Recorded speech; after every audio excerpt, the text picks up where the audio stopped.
నేను మొన్న ఒక రోజు మాట్లాడుతా పవన్ కళ్యాణ్ గారి గురించి, ఏమయ్యా జగన్మోహన్ రెడ్డి గారు మీ అభిమానులు ఎందుకు తిడుతున్నారయ్యా ఆ పవన్ కళ్యాణ్ గారిని, ఆయన ఏం తప్పు చేశారు అని అడిగా. కళ సంపాదించిన డబ్బు పేద ప్రజల కోసం, ప్రజాసేవ కోసం ఖర్చు పెడుతున్నటువంటి వ్యక్తిని ఎందుకు తిడుతున్నారు అని అడిగా. ఆయన ఏమన్నా అవినీతి చేశారా అని అడిగా. అడిగితే ఒకళ్ళు ఇద్దరు చెప్తారు ఆయన ఆవేశపరుడు అంట.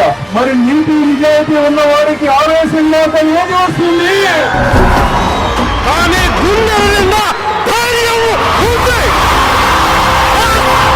మీద కాలేసి తొక్కుతాం కదా, అప్పుడు అర్థమవుతుంది మేమేంటో. ఆయన ఒక సూపర్ హీరో. ఆయనకి కీర్తి కాంక్ష లేదు, డబ్బు ఆశ లేదు.